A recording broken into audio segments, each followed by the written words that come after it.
सत श्री अकाल। Welcome to Bluebird overseas. मैं हूं जितेंद्र सिंह। शेंगन वीज़ा आप अप्लाई करना चाहते हैं और डॉक्यूमेंट लिस्ट आपको नहीं पता कि क्या डॉक्यूमेंट्स लगेंगे जिससे आपका वीज़ा अप्रूव हो सकता है, तो आज की वीडियो इसी चीज़ पे है। यदि आप अपना शेंगन का टूरिस्ट वीज़ा अप्लाई करने जा रहे हैं तो ये डॉक्यूमेंट लिस्ट आप कंप्लीट अपनी वीज़ा एप्लीकेशन में सबमिट करें, जिससे आपके वीज़ा के चांस हाई रहेंगे और आप डॉक्यूमेंट जो रिक्वायरमेंट्स हैं वो पूरी कर पाएंगे। शेंगन टूरिस्ट वीज़ा अप्लाई करते वक्त आपको शेंगन की जो रिक्वायरमेंट्स हैं वो आपको कंप्लीट करनी होंगी। शेंगन के रूल्स हैं वो आपको फॉलो करने होंगे। शेंगन वीज़ा होता क्या है और कैसे अप्लाई होता है और इसमें क्या रिक्वायरमेंट्स हैं जो आपको फुलफ़िल करनी होती हैं और इसकी क्या शर्तें हैं जो आपको माननी होती है, उस पर हमने ऑलरेडी 2 वीडियोस अभी रिसेंटली अपलोड करी थी, वो आप जाके देख सकते हो। उसमें कंप्लीट इन्फॉर्मेशन हमने शेंगन की दी हुई है। बट डॉक्यूमेंट लिस्ट क्या चाहिए वो आज की वीडियो में हम बात करेंगे। डॉक्यूमेंट में आपका सबसे पहले जो जाएगा वो आपका अपॉइंटमेंट लेटर होगा। अपॉइंटमेंट लेटर यानी जिस भी आप कंट्री में वीज़ा अप्लाई करने जा रहे हैं शेंगन का, शेंगन में 27 कंट्रीज़ हैं, उनमें से किसी भी कंट्री में आप वीज़ा अप्लाई करने जा रहे हैं तो उस कंट्री का जो VFS या फिर उसका अपना जो एप्लीकेशन सेंटर है उसमें आपको अपॉइंटमेंट बुक करनी है। अपॉइंटमेंट बुक करने के बाद आपके पास अपॉइंटमेंट लेटर होगा। देन उस स्टेट को आपको डॉक्यूमेंट लेके जाने हैं और उसके बाद जो सेकंड डॉक्यूमेंट इंपॉर्टेंट है वो एप्लीकेशन फॉर्म है। एप्लीकेशन फॉर्म बहुत सिंपल होता है, 3 या 4 पेज का आपको एप्लीकेशन फॉर्म मिलेगा।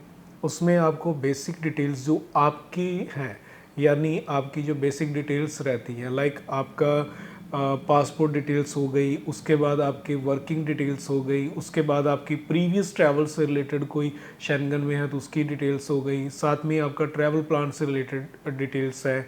आपकी फैमिली के बारे में पूछा जाता है कि आपका कोई फैमिली मेम्बर यूरोप में रहता तो नहीं है, किसी के पास वहाँ का पासपोर्ट या सिटीजन तो नहीं है, उसके बाद आपका कोई प्रीवियस शेंगन में रिकॉर्ड्स तो नहीं है। ये जस्ट इन्फॉर्मेशन है जो आपको अपने एप्लीकेशन फॉर्म में फिल करनी है।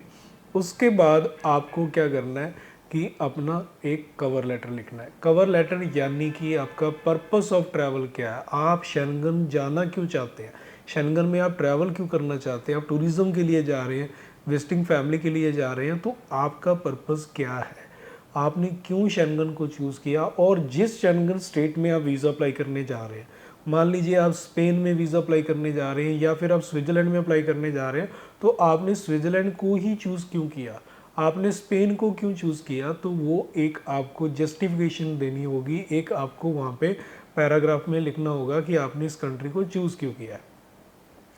आप कवर लेटर में ये चीज़ मेंशन करते हैं। देन आपका शेंगन जाने का रीज़न, आपकी फ़ंड्स की डिटेल, आपकी वर्किंग डिटेल्स और उसके बाद आपका ट्रैवल प्लान जो है थोड़ा ब्रीफ में आप अपने कवर लेटर में लिख सकते हैं। उसके बाद आपको एक day by day travel itinerary बनानी है, यानी आप डे वाइज आप शेंगन में करने क्या वाले हो, किस किस सिटी में आप घूमने वाले हो और कितने दिन आप शेंगन में रहेंगे और कौन कौन सी कंट्रीज़ में आप रहने वाले हो, आपका ट्रैवल प्लान कैसा होना चाहिए और शेंगन के रूल्स क्या हैं ट्रैवल प्लान बनाने के लिए, उस पर हमने ऑलरेडी वीडियो अपलोड की हुई है, आप वो जाके देख सकते हैं, उसमें आपको ये इन्फॉर्मेशन मिल जाएगी।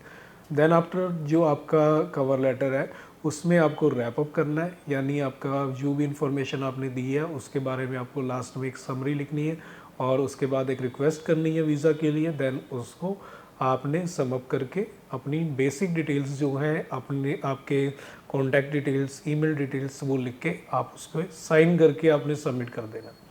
यदि आप बिजनेस कर रहे हैं तो अपने बिजनेस के लेटर हेड पे कवर लेटर लिख के दें, और यदि आप जॉब करते हैं तो वाइट पेपर पे आप अपना कवर लेटर लिख के वो सबमिट कर सकते हैं। तो साथ में आपने ट्रैवल आइटनरी दे दी। कई लोग क्या करते हैं कि कवर लेटर में ही ट्रैवल आइटनरी को ऐड करके वो दे देते हैं और कुछ लोग ट्रैवल आइटनरी को डिफरेंट बनाते हैं, तो दोनों चीज़ ही वैलिड है। बट मैं ज़्यादा रिकमेंड करता हूँ कि आप ट्रैवल आइटनरी कवर लेटर में ना लिख के उसको एक अलग पेपर पे अपना ट्रैवल प्लान बना के वो साथ में लगाएं, तो वो ज़्यादा बेटर रहता है। तो ये चीज़ें हो गई। उसके बाद बारी आती है आपके पर्सनल डॉक्यूमेंट की। आपके पर्सनल डॉक्यूमेंट्स में क्या है, आपका जो आपने ट्रैवल प्लान बनाया है उसकी होटल बुकिंग, उसकी एयर टिकट पेड होनी ज़रूरी नहीं है। उसके बाद आपके फ़ंड्स जो आप ट्रैवल करने जा रहे हैं, कहाँ से आप अफोर्ड करेंगे, कहाँ से आप खर्चा करेंगे ट्रैवल पे, वो फ़ंड्स आपको शो करने हैं। उसके बाद जो आप काम करते हैं उसके प्रूफ देने हैं। आपकी जॉब है तो जॉब की सैलरी स्लिप्स, आपके जॉब की एनओसी और जिस अकाउंट में आपकी सैलरी आ रही है उस अकाउंट की आप स्टेटमेंट देंगे।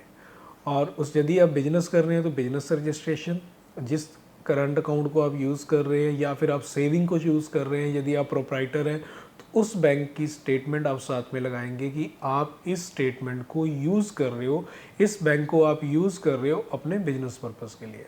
तो साथ में आपके कोई इनवॉइस बिल है, आपने सेल परचेज़ करी है तो उसके प्रूफ आप साथ में लगाएंगे। तो ये आपके इनकम प्रूफ हो गए। इसके बाद अभी आपके टैक्स प्रूफ आपको सबमिट करने हैं। आपके फॉर्म 16 है, आपके पास आईटीआर है, या फिर आप फार्मिंग करते हैं तो इनकम सर्टिफिकेट है आपके पास तहसीलदार से, या फिर आपके पास अदर कोई टैक्स डॉक्यूमेंट है जिससे आप प्रूव कर सकें कि आप जिस कंट्री में रह रहे हैं उस कंट्री में आप टैक्स पे कर रहे हैं। तो यदि आप टैक्स के डॉक्यूमेंट साथ में लगाना ज़रूरी है। शायद देन आफ्टर आपके जो पैन कार्ड है, आधार कार्ड है, नेशनल आईडी कार्ड है, ये आप साथ में लगाएं। उसके बाद आपके डॉक्यूमेंट की जो बारी आती है वो आती है आपके फैमिली डिटेल्स की, यानी आपके जो फैमिली टाइज है इंडिया में, आपकी फैमिली में है कौन कौन इंडिया में, उसके डॉक्यूमेंट लगाएं। वो डॉक्यूमेंट में आएगा आपके जो फैमिली में है, लाइक आपकी वाइफ, आपके बच्चे, आपके पेरेंट्स, उनकी एक एक आईडी की कॉपी आप साथ में लगा दें, जिससे कि वीज़ा अफसर ये कन्विंस हो सके कि आपकी फैमिली पीछे है जिसके पास आप वापस आएंगे, यानी आपके यूरोप से वापस आने का एक सॉलिड रीज़न आपके पास है। वापस आने के कुछ जो रीज़न्स होते हैं उनमें आपकी फैमिली, आपकी जॉब, आपकी फंड्स और आपकी प्रॉपर्टी, तो ये चीज़ें होती हैं जो कन्विंस करती है वीज़ा ऑफिसर को कि आप वापस आएंगे। यदि ये आप कन्विंस करने में सफल हो जाते हैं तो आपका वीज़ा अप्रूवल आ सकता है। तो ये था एक डॉक्यूमेंट लिस्ट जो आप डॉक्यूमेंट लगा के अपना शेंगन का वीज़ा ले सकते हैं। तो उम्मीद करते हैं ये इन्फॉर्मेशन आपके लिए काफ़ी काम की होगी, हेल्प करेगी शेंगन वीज़ा लेने में। और यदि आपने हमारा चैनल सब्सक्राइब नहीं किया तो प्लीज़ सब्सक्राइब जरूर कर दें। मिलते हैं फिर एक नई वीडियो में नई इन्फॉर्मेशन के साथ, तब तक के लिए सत श्री अकाल।